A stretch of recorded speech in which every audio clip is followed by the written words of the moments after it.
Police आयुक्त संदीप कर्णिक यांनी गुंडाविरोधी पथक यांना नाशिक शहरातील शाळा, कॉलेज तसंच क्लासेस या ठिकाणी नियमित गस्त करून टवाळखोरपणा करणाऱ्या इसमांवर कारवाई करण्याबाबत आदेशित केलं होतं।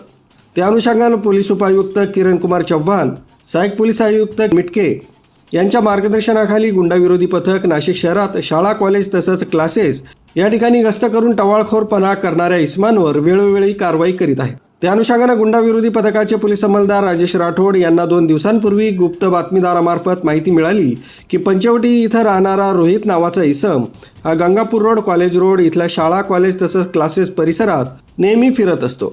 त्यानुसार गुंडाविरोधी पथकातील अधिकारी तसंच अंमलदार यांनी रोहित नावाच्या इसमाची माहिती काढली असता तो पंचवटीमधील रामवाडी परिसरात राहणारा असल्याचं समजलंय। त्यानुसार दिनांक 27/11/2025 रोजी मनोज कापकर वय 23 वर्ष राहणार रामवाडी शीतळादेवी मंदिरासमोर पगारे चाळ पंचवटी नाशिक या शिताफीनं ताब्यात घेतला असता त्याच्या कमरेला एक देशी पिस्टल, एक जिवंत काडतूस असा एकूण 31,000 रुपये किमतीचा मुद्देमाल मिळून आला। सदरचं अग्निशस्त्र हे परिसरात दहशत निर्माण करण्यासाठी त्यानं जवळ बाळगत असल्याचं सांगितलंय।